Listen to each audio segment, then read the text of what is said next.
Shalom, halo semua, selamat siang. Selamat datang di podcast kelompok 5. Pada siang ini kita akan membahas topik yang beberapa waktu lalu lagi hangat dibicarakan dan sempat membuat kontroversial yang berkepanjangan, yaitu tepatnya pada pemilu 2024. Kelompok kami juga mengangkat tema strategi politik dan kampanye pada pemilu presiden 2024. Tapi sebelum masuk ke dalam perbincangan kita pada siang hari ini, mari kita perkenalan dulu. Perkenalkan, nama saya Francisca Nopianti selaku moderator yang akan memandu jalannya podcast pada siang hari ini. Saya nggak sendiri loh, saya juga bersama dengan para narasumber cantik lainnya. Baik, kakak-kakak semuanya boleh langsung perkenalkan diri masing-masing. Perkenalkan, nama saya Avatari Rizky. Perkenalkan, nama saya Agnes Mimil. Perkenalkan, nama saya Rahmani Arvita. Halo, perkenalkan nama saya Eni Fitri. Dan perkenalkan nama saya Grace Nurlina Sitanggang. Sebelumnya, gimana nih kabar kakak-kakak semuanya pada siang hari ini? Alhamdulillah baik. Bisa hidup tapi stres. Masih hidup. Oke, terima kasih untuk para narasumber yang sudah berkenan untuk memperkenalkan diri. Baik, tanpa berlama-lama lagi, langsung saja kita ke pembahasan topik kita pada siang hari ini. Nah, seperti yang sudah kita lihat dan kita lalui bersama pada beberapa waktu yang lalu, tepatnya pada 14 Februari 2024, negara kita Indonesia sudah melaksanakan pemilihan umum serentak, seperti pemilihan presiden pada tahun ini. Nah, di sini saya ingin bertanya kepada narasumber semuanya. Yang pertama, menurut Kak Arun, adakah perubahan yang signifikan dalam strategi politik dan kampanye yang telah diterapkan oleh masing-masing kandidat pada pemilu presiden 2024 ini dibandingkan dengan pemilu-pemilu tahun sebelumnya? Untuk perubahannya sangat signifikan ya. Apalagi di tahun sebelumnya itu kan Pak Jokowi itu kan menggunakan kampanye populasi santun. Sedangkan di pemilu tahun ini itu kan kampanye banyak yang menggunakan media sosial.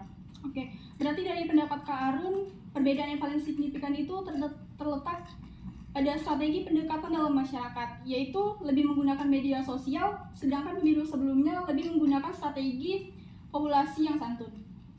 Baik, selanjutnya untuk Kak Grace, gimana pendapat kakak? Menurut pendapat saya, perubahan sekarang tuh signifikan lebih transparansi tuh pada tahun pemilu sebelumnya. Pemilu sekarang lebih transparansi tapi lebih tertutup di bagian quick count-nya. Akhirnya pada saat itu masyarakat kurang percaya terhadap pemilu di tahun ini. Baik, selanjutnya menurut Kak Eni, gimana pendapat kakak? Kalau menurut saya perbedaannya sangat signifikan ya terhadap tahun ini dan tahun kemarin. Karena apa? Di tahun 2024 ini banyak menggunakan media sosial, di mana kampanye-kampanyenya melalui media sosial. Oke. Baik, selanjutnya untuk Kak Mimil, gimana pendapat kakak? Menurut saya sama seperti yang disampaikan kayak ini tuh kan sekarang tuh banyak orang menggunakan media sosial dan menarik perhatian masyarakat. Kan sekarang kan lagi media sosial tuh udah semakin canggih dan semakin maju ya daripada tahun sebelumnya. Jadi gimana para calon itu menarik perhatian menggunakan melalui media sosial. Dan juga sekarang tuh tahun pemilu sekarang tuh kan banyak orang memasang atau mempromosikan melalui poster melewati baliho-nya tuh kan. Nah, yang dipasang di jalan kan. Dan itu dibandingkan tahun sebelumnya itu baliho yang pasang tuh lebih sedikit, kalau sekarang tuh lebih banyak gitu. Dan itu juga sebenarnya seharusnya tidak sesuai dengan peraturan sih, karena apa yang dikatakan kemarin, kasus kemarin, berita kemarin itu kan dari pihak Pak Jokowi juga sebenarnya kan tidak membolehkan, tapi masih banyak yang tidak mendengarkan ya dan memasang baliho di tengah-tengah jalan. Ya, walaupun seperti kita ketahui ya, pada kenyataannya juga peraturan tersebut tidak diindahkan oleh sebagian oknum. Dan bisa kita lihat juga di pinggir-pinggir jalan pada saat pemilu tahun ini, baliho itu banyak dipasang di pinggir-pinggir jalan.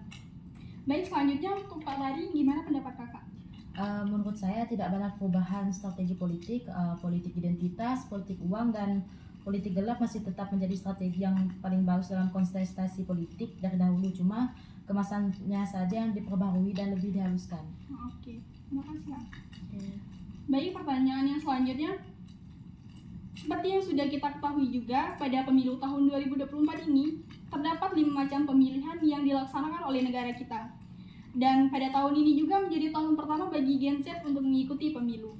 Nah, menurut kakak-kakak semua, apakah terdapat perbedaan peran yang berbeda antara pemilih muda dan pemilih yang berumur dalam strategi politik dan kampanye di pemilu 2024 ini? Baik, yang pertama, bagaimana pendapat Kak Arun? Di tahun ini tuh memang untuk Gen Z dan baby boomer tuh sangat berbeda. Apalagi untuk menyaring informasi pemilu itu kan berbeda juga ya, apalagi di media sosial. Kalau untuk Gen Z sendiri itu sih kebanyakan masih bisa menyaring berita karena kan beda ya dari segi umur dan sebagainya kan. Untuk baby boomer sendiri tuh banyak sekali yang tidak bisa menyaring. Tidak semua sih, tapi memang kebanyakan tuh tidak bisa menyaring berita dan lebih percaya kepada berita hoax gitu Kak. Oke. Baik, selanjutnya Kak Grace, gimana pendapatnya? Menurut saya sih ada perbedaannya di pemilih pemuda sama pemilih yang tua ya. Karena pemilih tua ini anggap aja sebagai kayak voting cadangan gitu kan. Karena pemilih pemuda itu kan generasi Z sama generasi milenial yang di masa mendatang akan dibutuhkan aspirasi dan suaranya. Karena selanjutnya di masa yang akan mendatang tuh yang banyak dibutuhkan kan bukannya lagi yang tua kan, yang dipakai malahan generasi-generasi muda.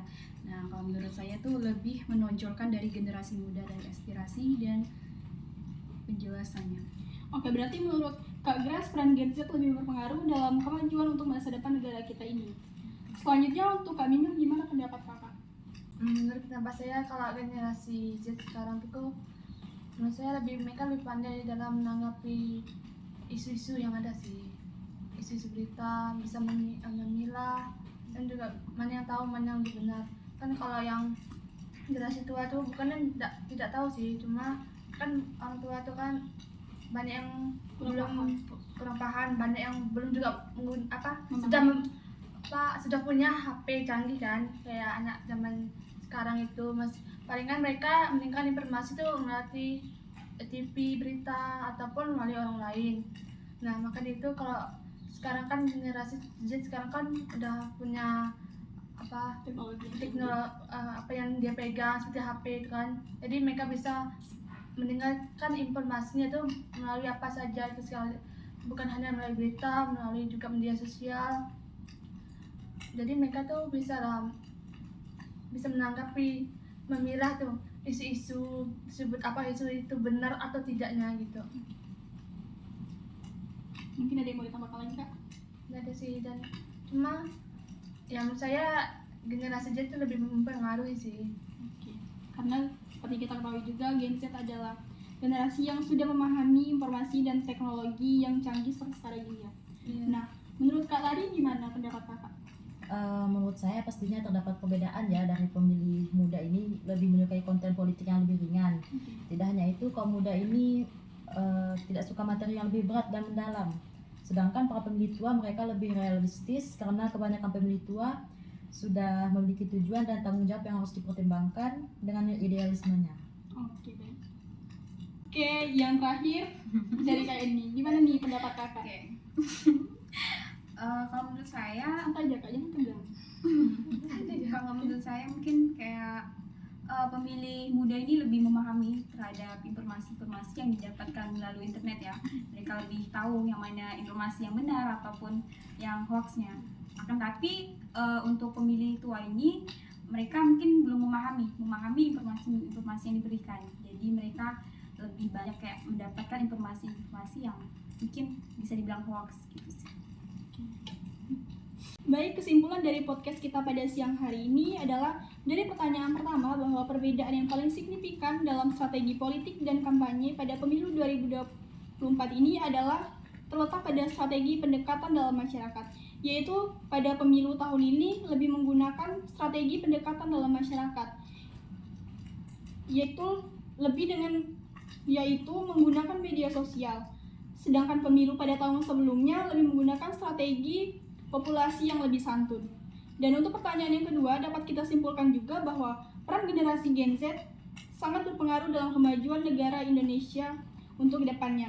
Dan generasi Gen Z juga lebih memahami informasi yang sedang beredar di masyarakat, dan sedangkan pemilih yang berumur lebih realistis karena sudah memiliki tujuan dan tanggung jawab yang harus dipertimbangkan.